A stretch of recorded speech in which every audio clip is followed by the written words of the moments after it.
We're aware that the Micron project is going to be built on unceded Onondaga territory and of the long history of industrial pollution impacting native land. While the focus of tonight's event is jobs at this future Micron facility, we are aware of concerns held by the members of the Onondaga Nation with impacts on land and water from this project, and we seek to build solidarity. We recognize that land acknowledgements are just a first step and encourage everyone to support, honor, and educate themselves on the history of this land and its people. I would like to introduce myself. My name is Khadija Ahmad. I am the Syracuse-based organizer for Jobs to Move America, and I'm working on the Micron campaign in partnership with local organizations and community leaders and labor. I wanted to acknowledge the Good Jobs and Equitable Access Working Group, who's been doing a lot of work in convening and making the platform that we will be going over today.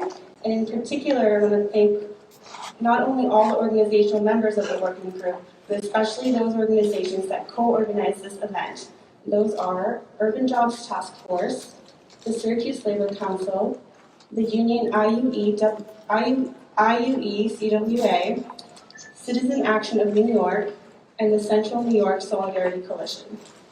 To get started, the reason we're here today is that although Micron Central New York Mega Fab is not scheduled to be open until 2028, the company is securing enormous federal and state subsidies for the project, almost $2 million per employee.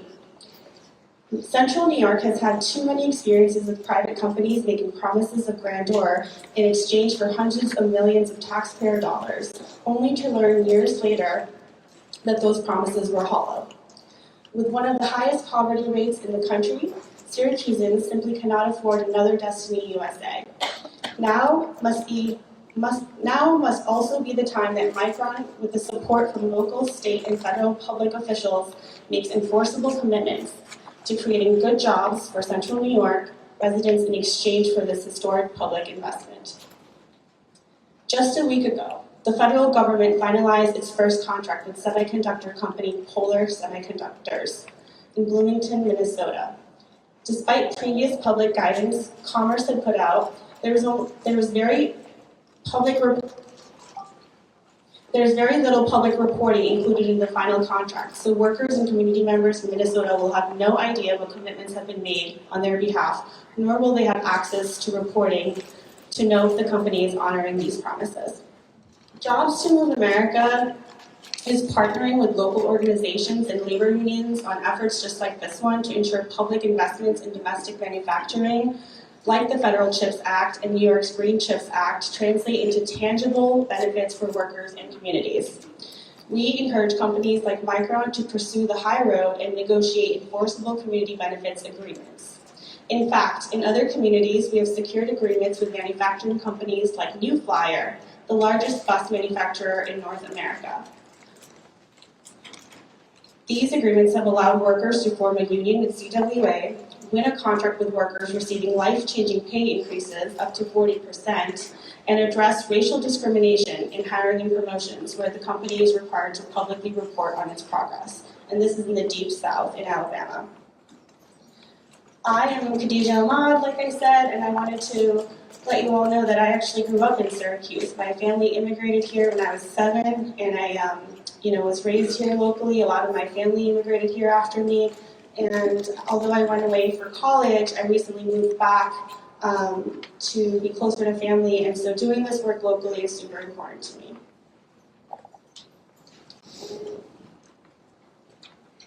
So I wanted to review the program just so you have a little bit of an overview of what we're about to do. We're about to go over the platform that it should be in the packet of items that you all received as you walked in. And then we're going to go into a panel discussion with local labor leaders and some workers that work in the ADI company in Oregon, semiconductor factory. And then we'll do some little breakout groups, but just talking to the folks near you, not moving around too much, but we have some questions that we'd like you to talk about with each other, and then fill out the commitment forms that we have attached to your packet. Hi y'all, I'm Atana. I work as the Semiconductor Campaigns Director for IUE-CWA. We're the industrial division of the Communications Workers of America. IUE-CWA proudly represents the workers here locally at Lockheed Martin, the former GE facility, and we also represent some of the only unionized semiconductor workers in the country. IUE-CWA has a long history of organizing workers in this industry and have seen consistently low wages, union busting, major health and safety concerns, and have been working really hard as this work is being reshored to the U.S. through the CHIPS Act and major state investments to ensure that this benefits workers and communities. So that's why we're here and excited to be a part of the working group and helping form this platform. And because this platform was birthed out of a conversation between local community groups and labor, we thought instead of reading it to you, because that's really boring, instead we could read it together. So if folks would be willing to take out the platform, like you all have it, right? So we have it, then we need it. Yeah. We need it, okay. Over there. Okay, so actually, man, Barbie was for a second.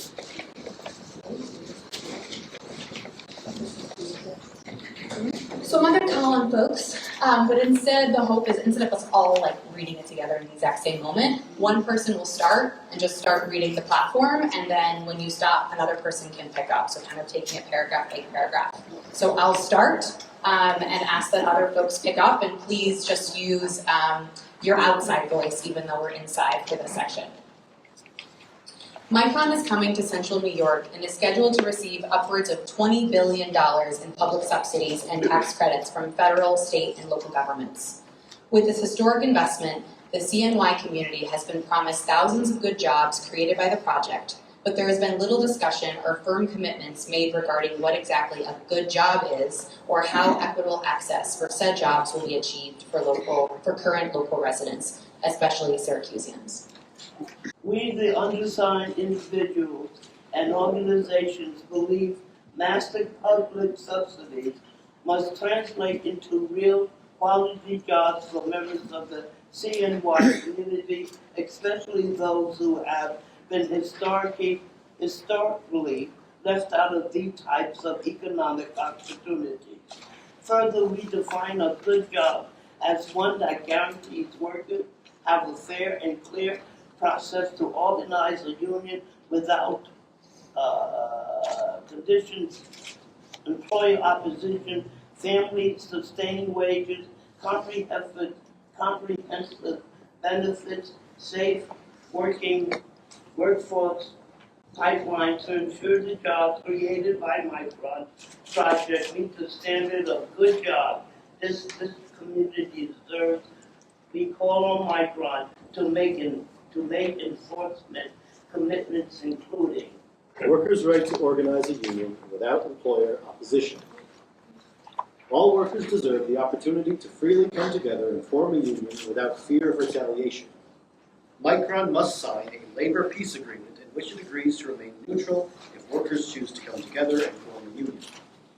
Recognize and bargain with the union if the majority of workers sign cards expressing the desire for union representation, and ensure a path to a first contract. Family sustaining wages and comprehensive benefits. Micron has a responsibility to pay its workers so that they can survive. The local economy can in turn benefit from Micron's presence.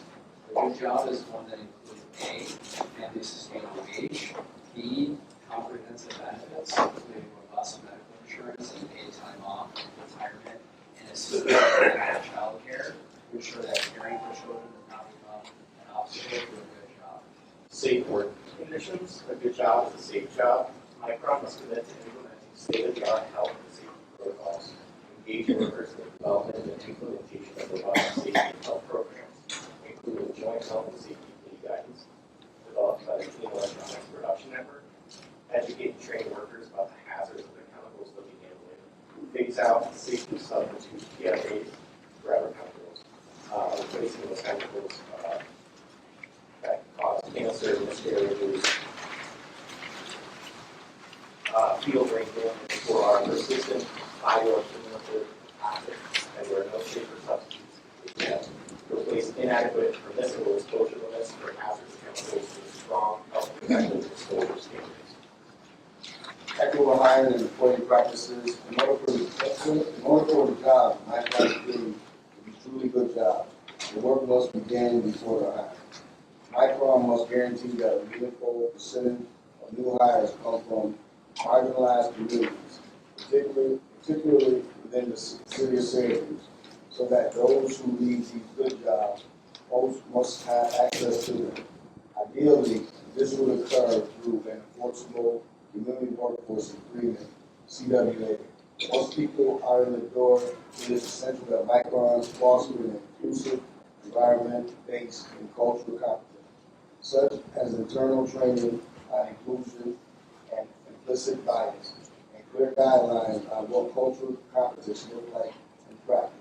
Over the course of their employment, workers should have opportunities for ongoing training and development to hone their skills in a highly technical environment.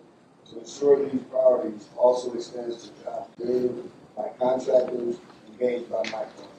The contractor selection process should be quality-based rather than price-based. Diverse, equitable, and inclusive workforce with accessible workforce pipeline. Micron must commit to creating a diverse, equitable, and inclusive workforce. If Micron wants to create truly good jobs that are accessible to all Central New Yorkers, it must support the creation of a workforce development pipeline that intentionally targets our most disadvantaged residents, focusing on census tracts with the highest concentration of poverty. Micron must also play a central role in preparing all interested local workers in the region for successful entry into meaningful advanced manufacturing careers. This includes investment in new and existing workforce development programs free of barriers to access like GED requirements, English language proficiency requirements, and discrimination against workers impacted by the criminal legal system. Micron must also invest in the expansion of available affordable healthcare options in the region. Micron should partner with unions and community groups to create and institute a robust paid pre-apprenticeship program that is promoted widely by Micron within the Central New York community, especially in urban and rural areas which are typically not exposed to these types of careers. Transportation accessibility. Micron has a responsibility for the people of CNY and its home workers to invest in transportation services and infrastructure. They'll support safe and reliable transportation to and from its facilities. The planned site for the Micron facility is simply not accessible by public transportation. No matter what other commitments Micron might make to hiring workers from Hispanic communities, these jobs will not be accessible to the transit-dependent people. Convenient, reliable, affordable, safe transportation is not available. Transparency and accountability. Micron must be transparent and accountable for its workforce development, equity, labor, occupational health, and safety, and community commitments. To ensure compliance with all these commitments, Micron's reporting should be publicly accessible. People of CNY deserve to know how the public funds are being spent, and Micron workers deserve to know what commitments Micron has made about their jobs, including wage and benefits for each kind of job, and whether they are living up to those commitments. Micron should regularly report on their status of their compliance with plan commitments on at least a quarterly basis. Why now? The CNY Good Jobs and Equitable Access platform is a roadmap to success for Micron, its employees, and the community at large. Although Micron's Central New York megafab is not scheduled to open until 2028, the company is securing enormous federal and state subsidies for the project, almost $2 million in public funding for each hire they make now. Central New York has had too many experiences with private companies making promises of grandeur in exchange for hundreds of millions of taxpayer dollars, only to learn years later that these promises were hollow. With one of the highest poverty rates in the country, Syracusans simply cannot afford another Destiny USA. Now must also be the time that Micron, with the support from local, state, and federal public officials, makes enforceable commitments to creating good jobs for Central New York residents in exchange for this historic public investment. Raise your hand if you think that Central New Yorkers deserve the things that are laid out in this platform. Hell yeah. So tonight we're going to dig in and talk more about what that looks like. We're going to hear from workers that are in this industry that are coming in from Oregon. We're going to hear from local experts in the labor and workforce development space. And then we're going to have time for us to talk to each other. But want to make sure if you have to get home to your kids or you've got, to put something out on your parking or whatever you do, make sure you do not leave if you raised your hand until you filled out that form so we can stay in touch. And also so you can personally sign your name to this platform. It's going to take a lot more than 30 amazing organizations that have already signed on tonight, but it's going to take all of us. So looking forward to continuing the conversation. And I'll take it to Khadijah. Thank you, Tana.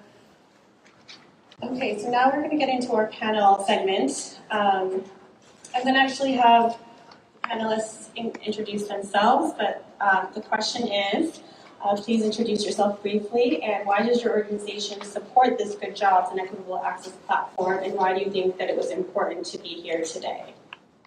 Hello everyone, how y'all doing? All right. Oh, this is a lively bunch. Hi, my name is Tyler Worrell, and I'm the Executive Director for Urban Jobs Task Force of Syracuse. Urban Jobs Task Force is an economic and racial justice organization whose mission is to advocate for and with disadvantaged Syracuseans for equitable economic opportunities. We actually work with several partners in this community to win 15% of I-81 jobs for Syracuse residents. And so we're actually hoping to replicate that same success with Micron by co-anchoring in this platform. As many of you know, thousands of jobs are going to be coming due to Micron. And we truly just want to make sure that those are good jobs and that Syracuse residents, women, Black, Indigenous, and other people of color are not excluded from those opportunities. An investment of this magnitude really does have the ability to either widen or lessen the gap of the have and the have-nots in our community. And we believe that Micron has the opportunity and, quite frankly, the responsibility to ensure the latter by contributing to evening the playing field, right? And the way that they can do this is by meeting the demands of this platform. So I'm very happy to be here with you all. I thank you for being here, and I'll pass the mic. Hi, my name is Andre Johnson. I'm the president of the Central New York Coalition of Black Trade Unionists. I gotta say, first and foremost, do not let the name fool you. We are not here just representing blacks. We represent blacks, whites, Latinos, men, women, it does not matter. If there's an issue with a union, possible job, or our community, we are there for everyone. The reason why it's important that we are here is because we are noticing that they are using the Syracuse name to bring these high-paying jobs and projects here. But not many of us are working there. We have PLAs, we have CWAs, but they're missing vital points in these agreements. Yes, there's a percentage that's supposed to be from the Syracuse area, but are they really from the Syracuse area? Who's doing the background check to make sure they are indeed from the Syracuse area? We have people who are taking courses through ELC for different labor jobs and trades, but when it comes to the 81 project, they're flaggers. So when a Micron starts their project and you go to apply for that job, you say, oh, I'm a welder and I worked for the 81 project. What would you do for 81? Oh, it's a flagger. Are you really think they're going to get that job? So these are the things that we are fighting for currently, especially with the 81 project, which many of you probably saw in the news, which is the reason why I'm sure I'm here. But again, we want to see these projects come to Syracuse, but we want to make sure they are good paying union jobs. First and foremost, union jobs. My organization, we are all volunteers from different unions. We have CSEA, we have 1199, we have CWA, we have different organizations, PEF. We get together to talk about things to help out our community.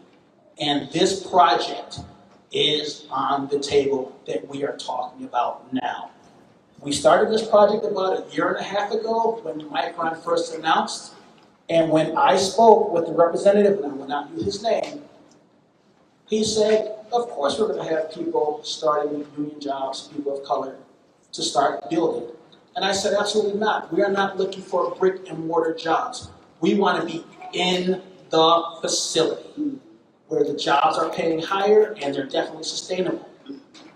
He mentioned where you did not necessarily need a degree, you needed certificates, which was on a hush-hush level. We started talking about it in the last couple of months. Micron's now mentioning that they're teaming up with OCC for these type of certificates. So we're here to make sure that the word is out there that we are going to be looking out and looking forward to these jobs, especially jobs for people of color and people who are, as they consider, low-income individuals. Thank you. Before I introduce myself, if you have an empty seat next to you, can you raise your hand? Because we all, great. So for those of you standing who would like to sit, we have some empty seats here. If you want to stand, that's fine. I just want to make sure that nobody, is not denied a seat. And let me just say how great it is that we are packing a room on a Tuesday night. So thank you all for being here. My name is Mark Spadfor. I'm in my capacity as president of the Greater Syracuse Labor Council. I represent over 35,000 union members in Onondaga and Madison counties. And I'm grateful for JMA for organizing this. It's kind of like in Syracuse, it's an unfortunate name because there's also a company named JMA that named themselves after the dome. But they're across the country, so they're totally unaware of that. And I do want to thank Eric, Atana, Khadija for all their work organizing this event. I also want to recognize some of the elected officials here. We have City Councilor Rita Paniagua, County Legislators Palmer Harvey, and Maurice Brown. Thank you for being here today, for hearing us today. Because this is an important issue. And look, I've lived here my whole life. I used to be a young guy, but I'm not anymore. And I know you're laughing, but I'm not. And in my life here and the work that I've done all these years, you know as well as I do, we have been overpromised and underdelivered for years. And I always kind of like, when I think about this and I think about the work and I think about, giving $20 billion of our tax dollars, this is our money. And especially when you think about, big corporations who don't pay their fair share and wealthy individuals who don't pay our fair share, this is our money. So what this platform says is, what do we expect you to do with our money? And look, I give credit to the Biden-Harris administration for the fact that they are basically buying these jobs from that have gone overseas. But buying these jobs back should not just be a blank check. They need to be put together with everything you see in that platform, and not just, as a person who represents labor unions, obviously we want to make sure that people have a union, because if they have a union, they're going to make more money, they're going to have benefits, they're more likely to have a good retirement, like a defined benefit pension, better health and safety. I could go down the whole list. But the other things in there I think are equally as important, because it's about what kind of community do we want to have. The fact of the matter is, in this community, we have made it so hard for communities, especially in the city, especially communities of color, to thrive in this area. You have to have a car in order to get to the jobs. That's why you're seeing the transportation piece. We've got to have investments in transportation. We got to have the pipelines with the skills. So there has to be investment in that job training in order to make sure that when people get there, they know how to do the job. And the environmental piece is so important, because there's a reason why it was outsourced in the first place. If anybody would like to see the early CHIPS environment, go south of here to Endicott, New York, which was the first IBM plant. Mark Cass is nodding his hand. Because in Endicott, New York, we have these pipes that are all around the village of Endicott, because they had to air out all this really, really horrible stuff that they had to bury in making the first chips all those years ago. And the cancer rates in Endicott are through the roof. Erin Brockovich, not the movie, the actual person, the one that sues big corporations, she went to Endicott to see, and because there's a whole lawsuit with IBM over that that's taken years and years and years. That is really important, because one of the things that attracted them here is the fact that we have good, clean, plentiful water. I know, Mabel knows this stuff. I know. But that's a reality. It's the fact that that's one of the things that attracted them here. We need to make sure that we're not messing up our water. Because that's the one thing that, and especially with climate change, we see what's happening all around with these big storms, but also what's happened right now in the Southwest. In Phoenix, Arizona, they had over 100 days of over 100 degrees. I mean, water is going to be a premium resource for us, and we can't blow it because we have this promise. Because again, what have we been? We've been over-promised and under-delivered. We need to make sure that we as a community have what we need in order so that we can move forward. Excuse me, everybody. I agree with this platform because we all been working together for our communities. But there are some marginalized communities that I live in called Syracuse housing. We need better housing, and we have problems with thank you. With the issues of housing. We want our young people and people my age to be viable in our community. We talk and I'm representing us. We also Micron.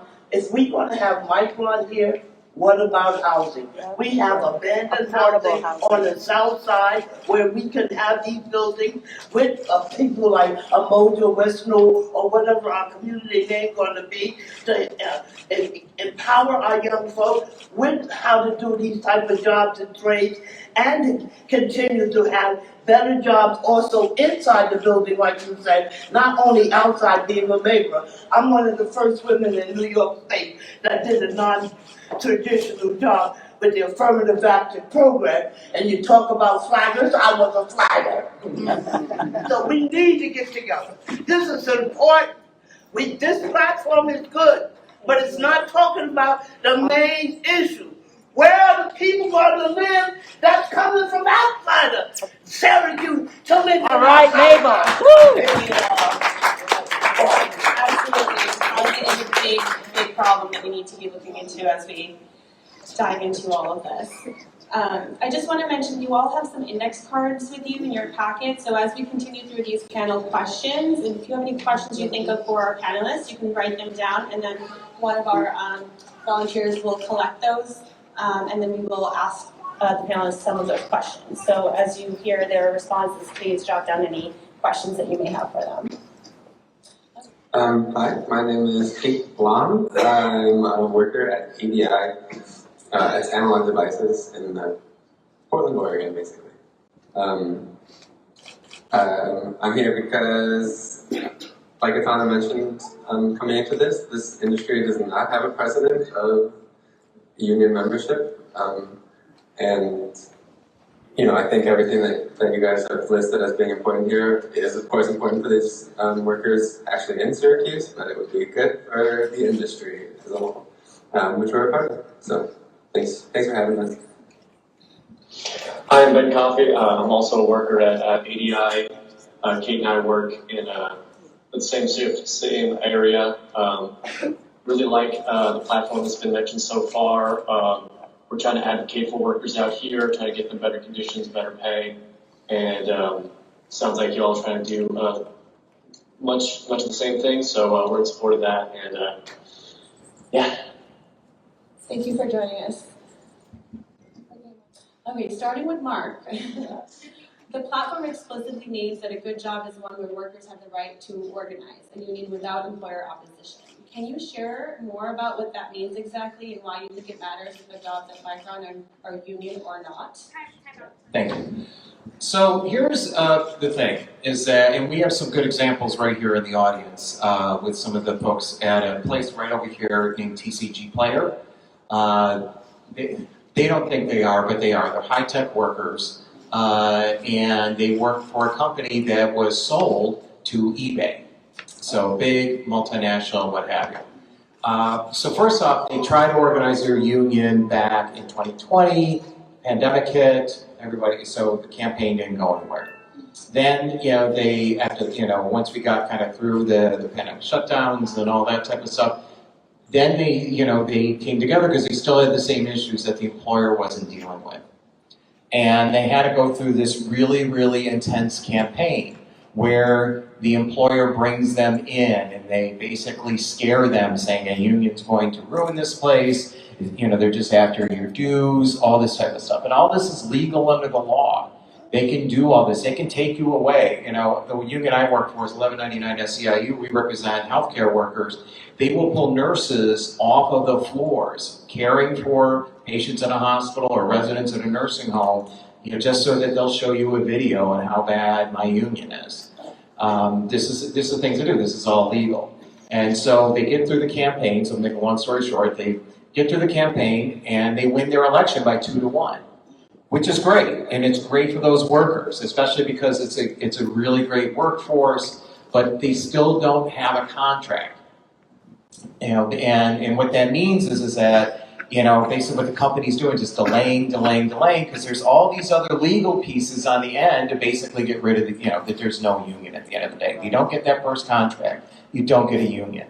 Because the labor laws in this country are very, very weak. They do not support workers at all. That's right. Yeah, thank you. So, but it's true. And if anyone wants to talk to Rich and Ethan, afterwards, actually, they're going to have a rally on Thursday at noon over at Columbus Circle. I will be speaking at it. If you have, and I know it's tough, if you work during the day, but if you can be there to support them, they would appreciate it, because what TCG is doing and that's a good example of what companies across the country are doing. They're waiting to see what's going to happen in the election. Because if Trump gets elected president, all bets are off on everything. Right. I know. And it is. It's no pun intended. It's the big elephant in the room.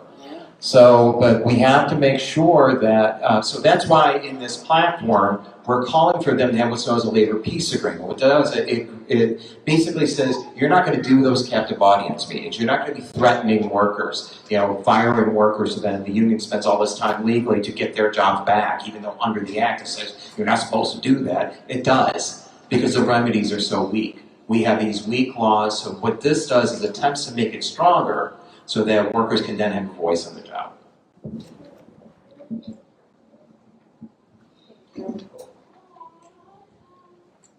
Okay, the next question is for Andre. Given the history and current reality of racial discrimination facing Black workers in Central New York, why is it important for Black workers to be represented by a union?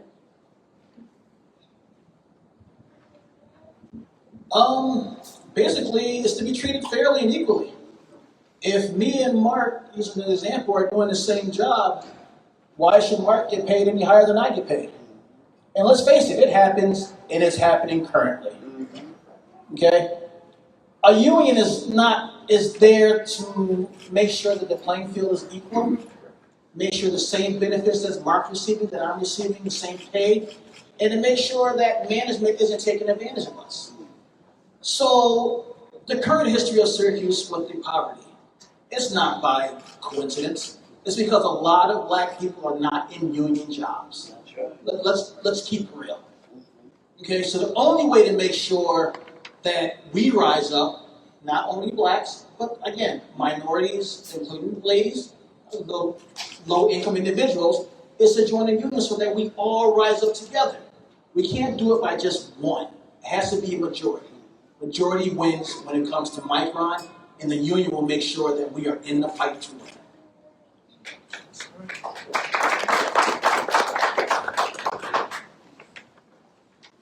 Thank you. Tyler, there has already been a lot of discussion about Micron's plan to recruit and retain diverse workforce. Why is it important for Micron to make enforceable commitments around hiring and workforce development focused on workers from communities who have faced barriers to these jobs? Thank you for that question. So considering that we're a local organization, we can definitely appreciate that Micron has entered our community and they have expressed clear intent to have existing local workforce fill their jobs. However, intent doesn't always equate to actual impact. So when Jobs to Move America and CWA came to us to support this platform by being co-anchors, it was like a no-brainer for us because there needs to be accountability mechanisms in place to ensure that people do what they say they're going to do. So while we're not trying to discredit the company before they've even broken ground, we've also seen in this community promises being made and then unfortunately those same promises being broken when big investments actually do make their way here. And so without legally enforceable commitments, our community will be left defenseless and have no form of recourse in the event that they should fall through for whatever reason. And quite frankly, Central New York just cannot afford that. We just can't. So our governor has invested into on-ramp. I'm sure some of you have heard about it, but it's meant to be a local workforce, it's meant to be a workforce training hub that will prepare locals for Micron jobs. And Urban Jobs Task Force has been helping in the development with this highly anticipated initiative. And the community is excited and eagerly awaiting to have these economic opportunities. And I see some faces in the room that may have participated in some of these conversations. So hey y'all, thank you for being here. So it just comes down to we're doing our part to prepare our current local workforce for these opportunities and for the success of this plan. And we just feel like it would be a great shame if all of that effort just was for nothing because on-ramp graduates, existing local and regional residents were not explicitly prioritized to have Micron jobs. And so basically with that, just how we were able to help New York State Department of Transportation when it came to IUE-1 project, Urban Jobs Task Force is ready and willing to help set workforce equity goals so that we can help Micron actually make their stated commitments a reality. Thank you. Good job. I just got one more thing to say, because everything you're saying is important. But if there was a way, because I'm just going to tell it like it is. I live sort of in apartheid Syracuse housing here on the south side. We need folks like you to come to our coffee house, because the young men and women that hang out, and I'm 74 years old, and I walked up to them and I said, do y'all want jobs? And they said, yes, Miss Mabel. And I said, oh, they know my name. So I said, I'm going to get you a job. So I tried to talk to our association to have y'all to come. It's non-functional. We need y'all to come down. Our young people and our people of age in their 30s and 40s need to have y'all to come and hear them and represent them. They think nobody cares, but I care, and there's other community members care, and other allies out here care too. Oh, I'm all right.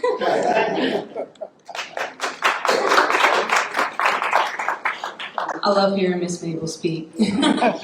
We have been engaging with you all, and we completely agree that in order to have good jobs, you need to have stable housing. So I would agree 110%, and that's why I said Urban Jobs Task Force is very familiar with the work. We understand on a local level the community needs, and that's why we feel like we're equipped to help Micron achieve the goals by setting workforce equity goals and adhering to the platform. So we're open to helping, we're open to the work, you know. We just need them to work with us as well. So thank you so much for the passion, and again, thank you for being here. I'm going to pass the mic.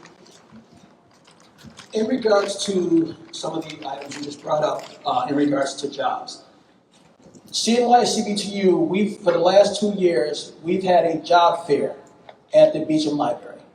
We're not sending people from the inner city to the mall or to the outskirts to look for jobs. We are bringing the employers into the city for people to look for jobs. Unfortunately, the turnout was not as high as I was hoping it to be for people from the inner city. But next year, and we're going to have it every single year from now, we're going to have one in the city. The last 2 years, I'm proud to announce that 45% of the individuals who applied for jobs got jobs. So this is in some place just to make us look good. It's something that we're doing to help the community. Yeah. Okay, so again, please look out for that. In regards to the transportation, I have to bring this up.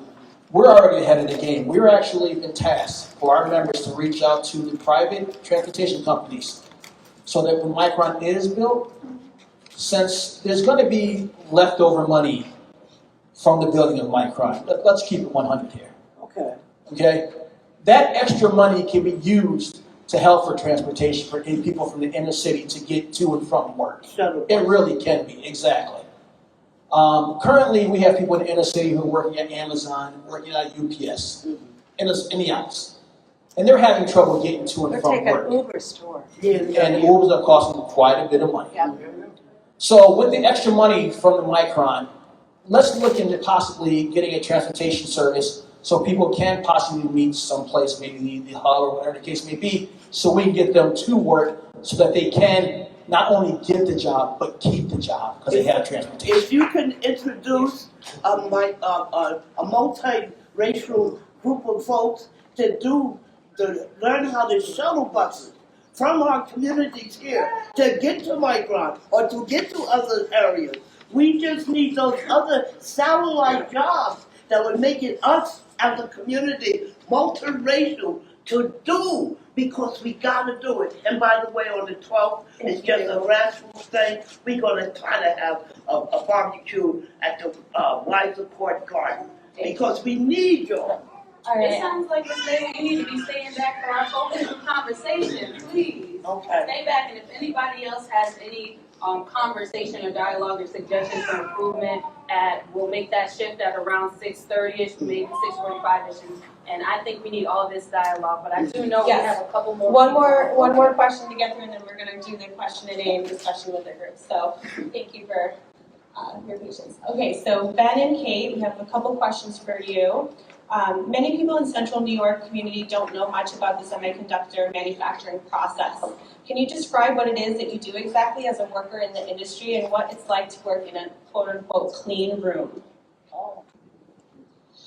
Okay. Would you like to start or can I start? Go ahead. Okay, so basically, we clock in, start the day, we put on our clean room gear, which is like a set of coveralls, and nitrile gloves, a hood, a face shield, or a face, what do you call it, a veil, it's like hairnet, all that stuff underneath a hood, and we have shoes that we only wear in the clean room. And essentially what our job entails is moving cassettes of wafers, which are, in my case, 8 inches, and they're pretty thin, and the cassettes of wafers, they hold about 25. And so basically, it's facilitating moving those in and out of machines that we call tools. And we process a lot of those every day. It's not incredibly complicated, but it is fast-paced, and attention to detail is critical. So it's something that is very easy to mess up, and but we're also moving very quickly at the same time. Do you have anything else to add? Yeah, so I mean, basically working on the tools, we're mostly interfacing with the tool via a Windows PC, basically, just a program on a Windows PC. I'm just selecting a recipe, setting the wafers on the tool, and walking away for sometimes hours at a time. But I have to do that for dozens of different tools. So it's kind of just making the rounds, checking who's done, swapping out finished wafers with unfinished wafers, and just trying to juggle all those plates all day. And keeping an eye on detail, like Ben mentioned, and in this ridiculous suit that completely covers our clothes, and a hood, and a face veil, and safety glass. The first time that I went into the clean room, with all this stuff on, I thought I was gonna be so sick. It's so bright in there. They have these industrial neon lights, and they have to have, most clean rooms have to have this pretty intense air filtration system because it has to be clean. The air has a lot of particles in it and stuff, so it has to, I think somebody told me it pumps out it's new air every 6 seconds across this entire building. So it's so loud and so bright, and you have all this stuff on you. And you can't tell who anybody is at first, like, because everybody looks exactly the same. And so it's definitely interesting. At this point, I'm completely adjusted and everything, and you would be too if you were a worker. But at this point, the clean room aspect of it is really not noteworthy. It's just a factory job doing exactly what we said. Thank you. Yeah, that image is very distinct to bring to mind what it looks like in there. I know you're part of a group of workers who've been public in your demands for living wages, safer working conditions, and an end to unpaid shutdowns. Can you share why you're fighting for these things and how, if you won them, what that would change for you? So essentially, we're just asking for a living wage. We're not asking for anything more than that. We're asking for enough to sustain ourselves with the rent being what it is, and how it's sold is going up every year. Wages just aren't keeping up. So, and they're not going to keep up unless workers come together and say something. Recently, we had our wage increases delayed, and for 8 months. The only reason that, if you want to take over, sure. They said that they didn't have the money to give us wages, and then in those 8 months, we saw record stock prices increase. They went from $150 to over $210 something. We don't have money for you guys yet. The company's doing so well. So I just wanted to interject that. Yeah, the stock price has never been doing better. Last year the CEO by himself made $25.5 million in a year. And what we're essentially asking for is, just enough for us to stay afloat. A lot of people are, they have kids, they're in debt, they have lots of payments they need to take care of, and we're not asking for anything out of the ordinary. We're just asking for safer conditions and better pay, and these unpaid shutdowns, which are just, they shut down the fab, and then they expect us to use our PTO to pay for our, forced time off, which is, something that's been essentially a tradition in the semiconductor industry since its inception, but it doesn't have to still be that way. That's another thing that, is not going to change unless workers come together and say something. A lot of the stuff that we are asking for is not industry standard. The pay that we get is industry standard. These shutdowns are industry standard, and the safety conditions are industry standard. And our company tries to comply with OSHA requirements, but OSHA itself states that there are more strict rules that it could be enforcing that other organizations do enforce. So we're doing things daily that are in compliance with the law, but are not really that safe. A lot of our tools use chemicals. They use pretty harsh chemicals. And new tools, new state-of-the-line tools, do that stuff all automatically. It's hooked up to lines in the back, and there's tanks outside of the fab that pump all those chemicals out. Our tools are very old, and people have to hand pour hydrochloric acid into little vents, and they give us PPE that is, again, alleged apparently in compliance with OSHA, but does not look or feel safe at all. It's like a paper-thin apron that if you spill HCl on yourself, I'm not going to feel that comfortable with this tiny apron that they've given us. And we all share face shields that are supposed to protect us from splashback or chemical, but again, I don't know who used it before. I don't know how safe they were when they were handling it. And so all of this is allowed, but is not safe, and so we're just asking for just a better kind of situation, better than the law legally requires. Yeah, and again on that PPE, for my previous job, they provided so much better PPE. We had our own steel-toed rubber boots, we had our own reusable aprons, our own reusable gauntlets, our own goggles, our own face shield. Over here, it's just, you've got safety glasses, a face shield that is shared, disposable wafer, like paper thin apron, which blows up at the slightest breeze or if someone walks by, it immediately becomes essentially not protection at all and no foot protection at all. So if you were to pour something and spill something on your feet, whoops, whoops, that's your feet, not our concern. It seems like woefully inadequate, and one of my coworkers, when he's manually pouring very dangerous chemicals, he has to wedge his apron with his knee up against the wall in order to keep it from fluttering up and not protecting him. It's kind of ridiculous, the PPE situation over here. So if we got what we're asking for, it would mean basically job security. I wouldn't have to worry about literally my safety day to day. And then also just can I keep working here and be able to pay my rent, buy groceries, and not just survive, but be able to put money in the savings accounts and work towards buying a house, being able to maintain and upkeep a car, and so on and so forth. It would mean basically job security and real life security, safety. Actual physical safety. Yeah, it sounds like the conditions are extremely potentially dangerous and the measures are maybe not adequate enough. Well, we're inspired by your fight for organizing for these safety measures and better conditions, and we're in solidarity with you. Thank you.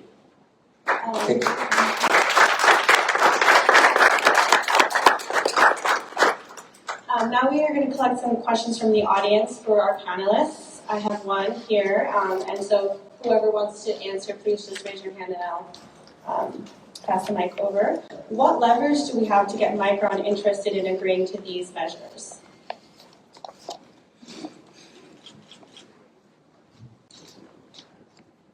Well, the one good thing about the CHIPS Act is the fact that it does, have some provisions in there. So in other words, like one of the things in there is they should meet with the union to discuss a labor peace agreement.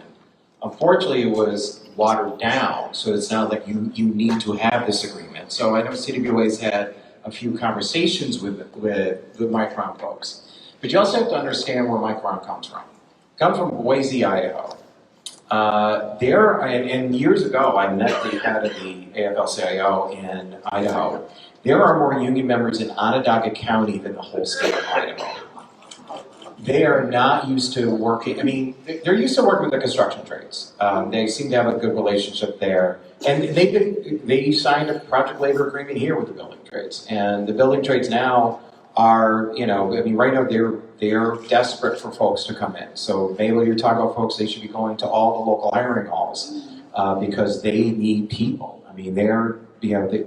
All of them, between the 81 project, between Micron, and there's a bunch of other projects out there that are going on. So there is opportunities there. But to get to the answer to the point, the question, is that, so there is provisions within the CHIPS Act to make them do this, or at least push them in a way to do it. It's up to us to make sure that they're living up to those promises.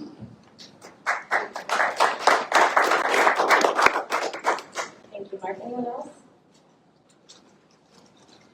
I'll just kind of echo what Mark said. I really think that our leverage and power comes from this right here, having community engagement, having people involved in talking. Like I said, Micron has made a lot of good promises and commitments, but it's up to the community to say, hey, we really want this for our community on a local and regional level, and to just stay kind of true to that. So what you can do right now is you have those little half sheets that say, hey, are you interested in being involved in some capacity? You can fill that out and you can engage with us with this platform. Okay, this question is for the ADI workers. Can the workers from ADI talk about the unpaid shutdowns and the question of job security?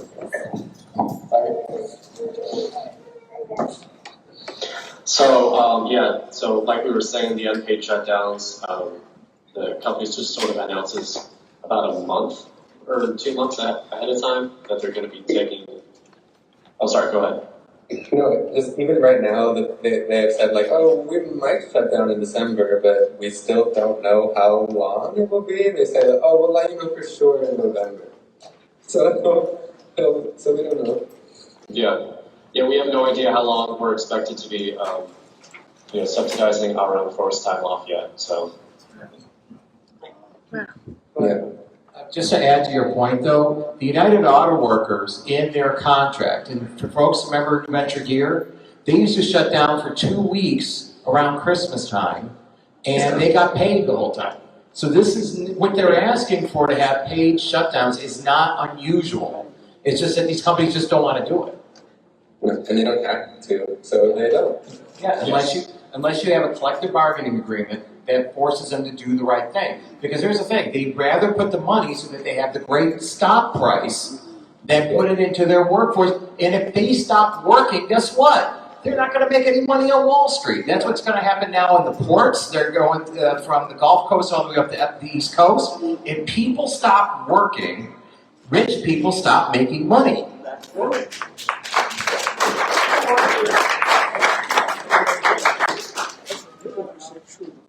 Okay, this next question says, if Micron agrees to the current proposal, how can we ensure they uphold their commitment? If they do not uphold this agreement, will there be consequences?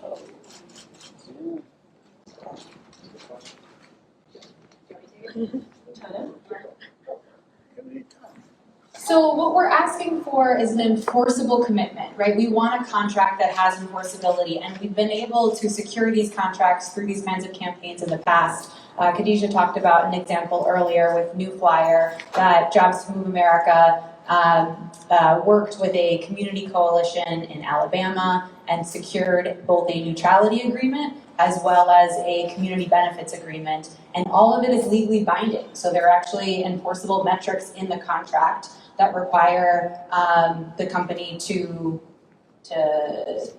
what is the word, to do it, and there are consequences if they don't, to do the right thing. And I think to Mark's point of doing the right thing, and what Tyler was saying earlier, is Micron is coming to this community and has made very clear intentions of doing many of the things that are listed on here, right? It's not blasting Micron that they haven't done these things. It's just we want an enforceable agreement to ensure that the things that have been promised will be delivered on. And if they're not delivered on, then there are consequences for it. So it's by actually having a legally binding agreement that Micron is a party to, that would be the goal for the things that are listed here. Does that feel fair?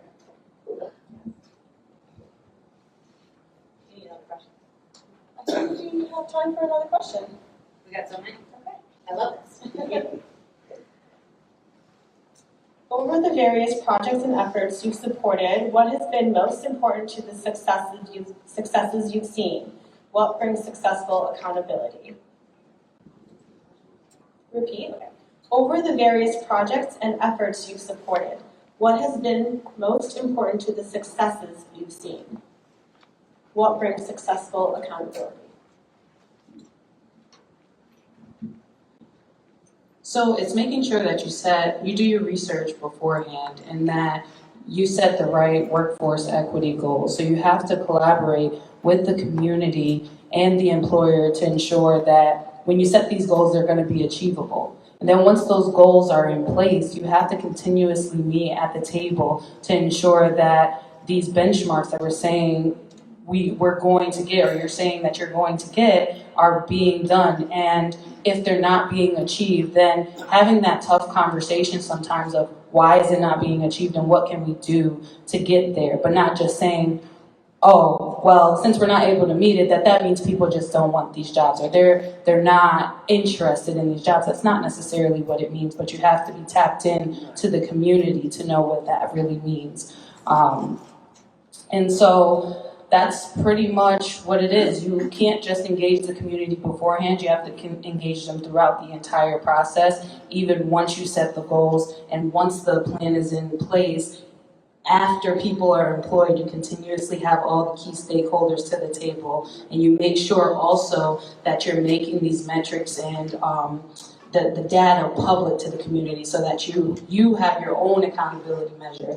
And it's shown and proven through data that it not only benefits the community, but it does benefit the business as well if you're open to giving it a chance.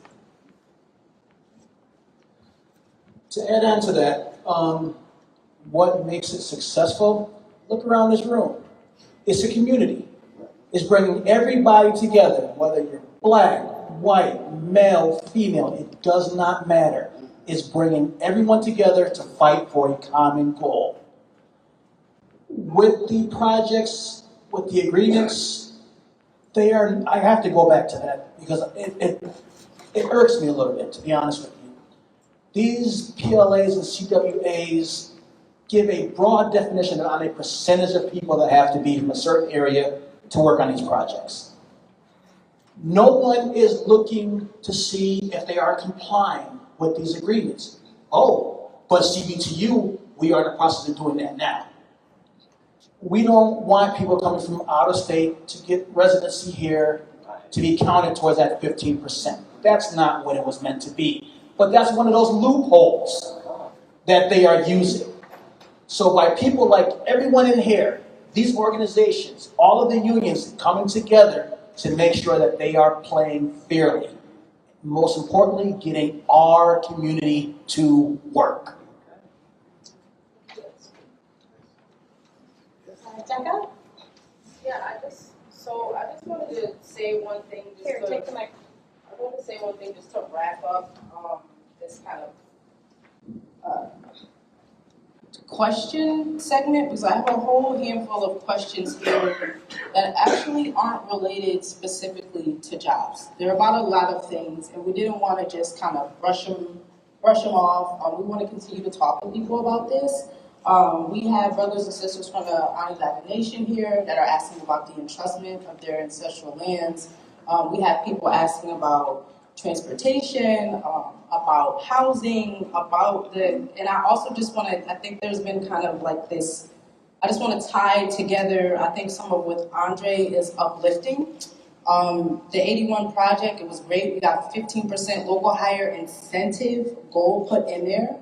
But it wasn't a community workforce agreement, which is what we were initially advocating for. So when some of these issues that arise, when DOT is telling us like, yeah, you know, locals are working on a project, and we find out, yeah, they're working, but they're not able to work in their trade, then we would have been able to sue them because we had a community workforce agreement. So we want to make sure that we don't run into the same situation here with Micron, as well as what the workers are saying from ADI. We want to make sure that our eventual Micron workers here in Syracuse do not experience that, and they're going to be able to do that if they're able to unionize through a labor peace agreement. So I think some of these other kind of issues that are coming up are really just solidify the need for what we're doing here. And we just wanted to say to you as co-anchors of this platform that all of these things here, again, housing, transportation, training, youth, I think we're going to be more powerful as a community, and we're going to be able to get more out of Micron by way of community benefits, not just jobs. If we continue to talk to each other, if we continue to collaborate, we continue to work together. So we hope that everybody will sign on to the platform and that you'll continue to talk with us so that we can grow and expand this work and get everything that we deserve for Micron, starting with jobs. So thank you. Thank you, Becca. And with that, I think I'm going to have Itana explain our next portion. We're going to do a little bit of an interactive activity. First off, can we give it up for our panelists, both local and American?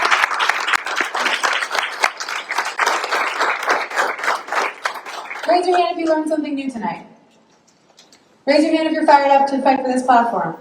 I love those hands. Okay, so if you raise your hand at one of the 3 times that I asked you to raise your hand, then it means that you need to fill out this form so we can continue the fight. So please make sure that you fill out this form.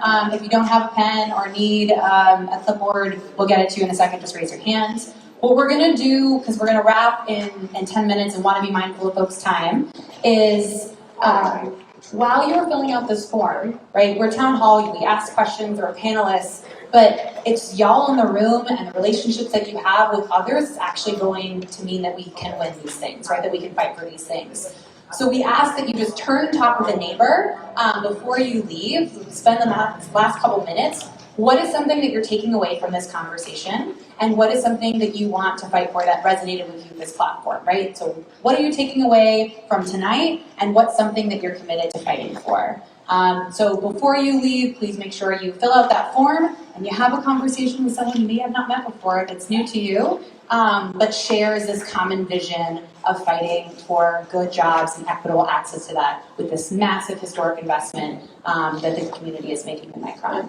And before I release, we're going to do one more round of applause for Khadijah, our moderator, our show panelists, Eric doing the AV, Becca, all the folks.